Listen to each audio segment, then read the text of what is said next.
I mean, my dad gave me a chance for 12 years. I pulled in all the time. I ran last all the time. My dad could have fired me every year I ever raced. He didn't do it because he he gave me a chance. He wanted me to, as long as I wanted to race, he gave me a chance to do it. But he would have got rid of me or shut down the whole team if I tore everything up all the time. He said it since the day we started racing. We can't afford this if you tear stuff up all the time. And that was just it. So now you fire a guy three races in because he tears up a bunch of stuff, and we have to have a big saga about it all the time. You, Jeremy Elliott, dirt tracker guy. I mean, you guys got to get over it and move on. So what? And the people that comment all about it, they got to move on too. I mean, it's a waste of time. So obviously, Cale Thomas, he wrecked the cars, everything like that. You said he's a bit overly aggressive. Why would it then be and this is where I think some shockers are coming from. Why would it be a good move then to go to Ashton Torgerson, who, West Coast, overly aggressive, young, probably going to be in the same mindset of having to show himself a little bit. That's why a lot of people are saying it's a funding deal. I don't know if you know that or not. If it is, if he's bringing funds to the team, that seems to be a reoccurring thing now. Is for when we see a young guy who really doesn't have a winning resume getting into a premium operation, it seems to be bringing funding along with it. Yeah, I don't know. Like I said, I don't get into the logistics of all of it. Like the same thing with Cale. My dad gives me a list of guys, or he asks me about a list of guys that could potentially race, and from there, I let my dad handle it. It's not my business. It's not my business in the team to get into all that. I just work on the cars. I help with the team in any way I can. That part of it is separate. Now, yeah, California has a reputation of being cowboy up or this and that, but that doesn't mean you tear up stuff, all the time or what, Well, they are going a lot slower there. over there. I mean, compared Yeah, to. I don't know. To me, the sprint cars go fast no matter what. You race Tulare. Like, I feel more comfortable racing Williams Grove than I do Tulare. So everybody's different, So I think Ashton will do great. I think he's a young kid who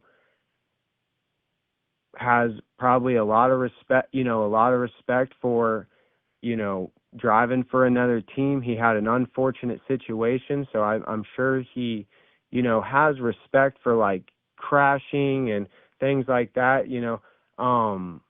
I think he'll do good. I think he's a young kid that went and ran for Keith Coons and had success with them. And I look at a kid like Ashton, and obviously he doesn't have a lot of 410 wing experience, but I think with our team we have a lot of experience. I have a lot of experience, and I think I can help him along the way. I don't know what the whole deal is, but I do know he's racing the car, and I'm there for him and will help him out the best I can. I don't know a lot about Ashton. I don't know what, his background is other than the midgets and the Chili Bowl and all that stuff, but I'm there for him, and I'll try to help him out as best as I can, as much as I can, and try to get him feeling comfortable on, new surfaces and bigger tracks and such. Well, listening to you, like you said, you don't know the money deal. You're not really picking these guys.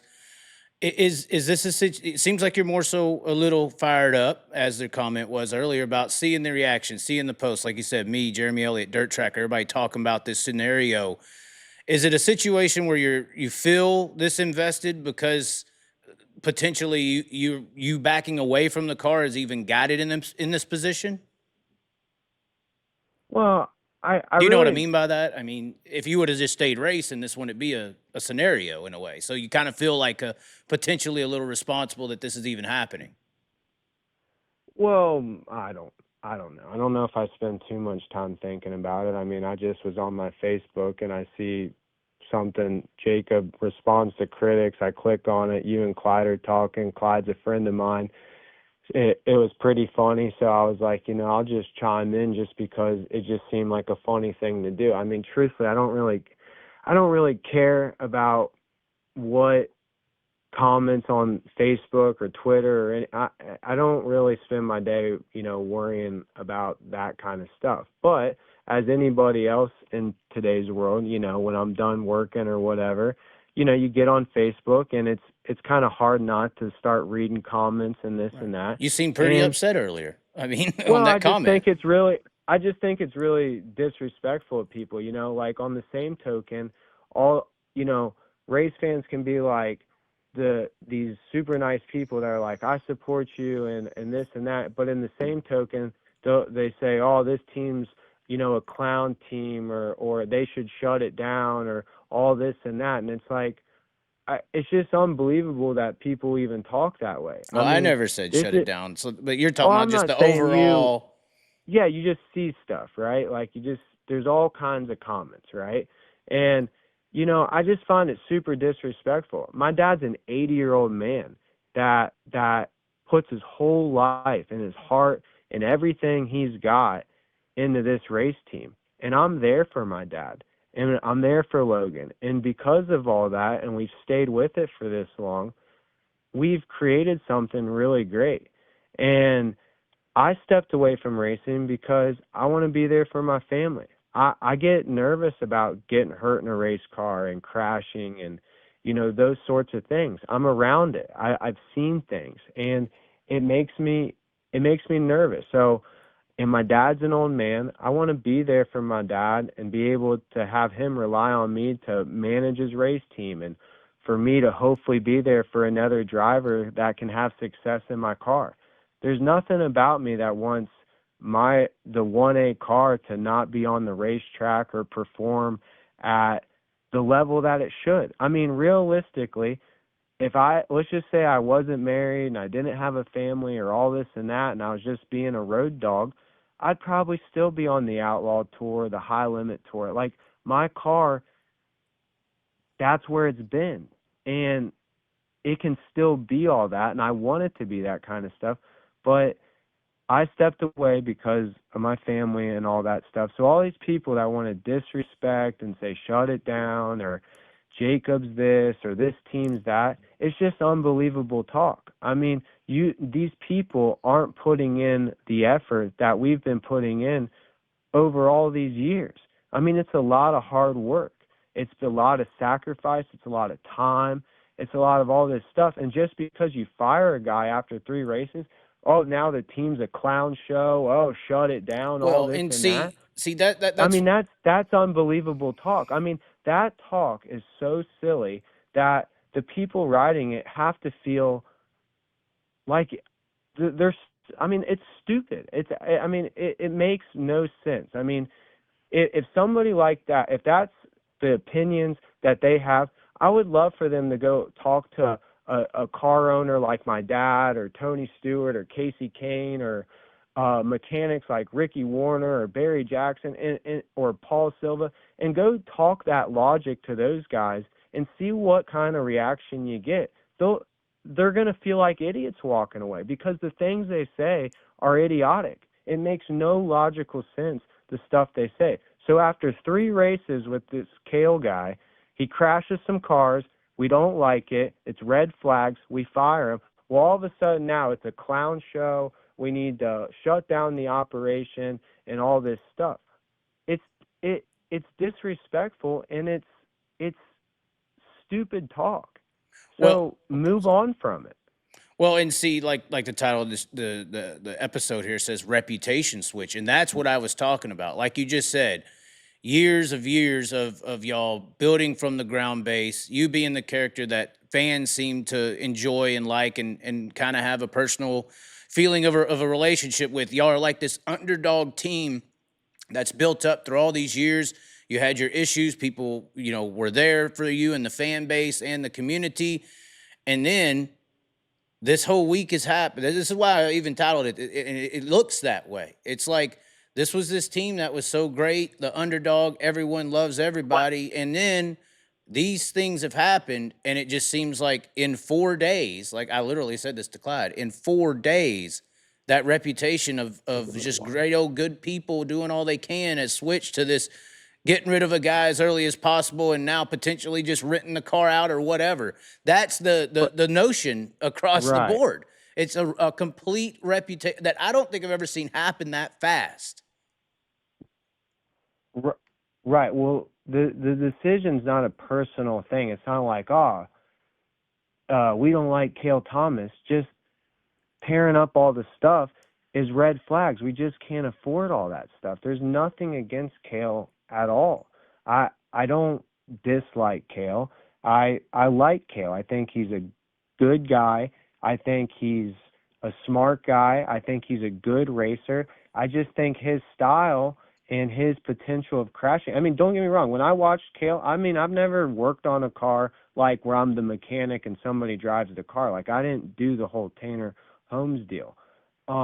It was exciting. Cale was fast. The car looked good. It was exciting. And I I think a I lot of people enjoyed it, saw that, so. and I enjoyed that. But it's too. Our deal is a business, and when it's business, when it comes down to business, whether you're father or son or friend, an employee, whatever it is, when it's business, you got to do business decisions, and that might look, It looks wrong really or right, bad. but you're not in the business to make that judgment. So it's just a business decision. Now, when you talk about, the team and the fan base and all this stuff and Mr. Good Guy or whatever you're saying, here's the I love all the fans that I've had great fans. I've had great support. People, I enjoy taking time to talk to fans. There's a lot of really cool people. I've taken time to talk to you. People dog on you, Chaz, and Mhm. I've sat there and BS'd with you, talked to you. I laugh at some of your stuff. Um, I like taking time for fans. I always have. I just like talking to people. That's just the kind of guy I am. But at the same time, I'm not going to take shit from people all the time either. That's that I don't that side of me you're not going to see as a fan because there's no reason for a fan to see that side of me. I always would feel bad if I had a bad race or I was like getting irritated of like running last or getting tired of being on the road and not being at home and a fan who I would 10 out of 10 times take time to talk to for 15 minutes, I would blow them off. I would always feel bad about that because I'm not that kind of guy. But in the end, if these people that are talking talking shit online or whatever or being disrespectful online, the other side of me is I don't really care for the internet talk. If those people would say the same stuff to my face, you're going to see a different side of me. I'm not going to take shit from people. And I'm not going to take shit from people when they talk about my family, our race team, or myself. I ain't dealing with it. So I'm just that kind of guy. I'm as nice of a guy as you can find. I'll take time with you. I'll talk to you. I'll laugh with you. I'll joke with you. I'll be honest with you. But I'm not taking shit. I don't really care for all the disrespect when it comes from a view that's not knowing the logistics of it. And that's just it. You just got to move on. You just can't sit there and every day make a YouTube video where these people just run their course through the comments of talking shit. I mean, I can't even believe people have that much time to invest themselves in it. I mean, do you guys have something else to do, or does it revolve around us firing Cale? Move on.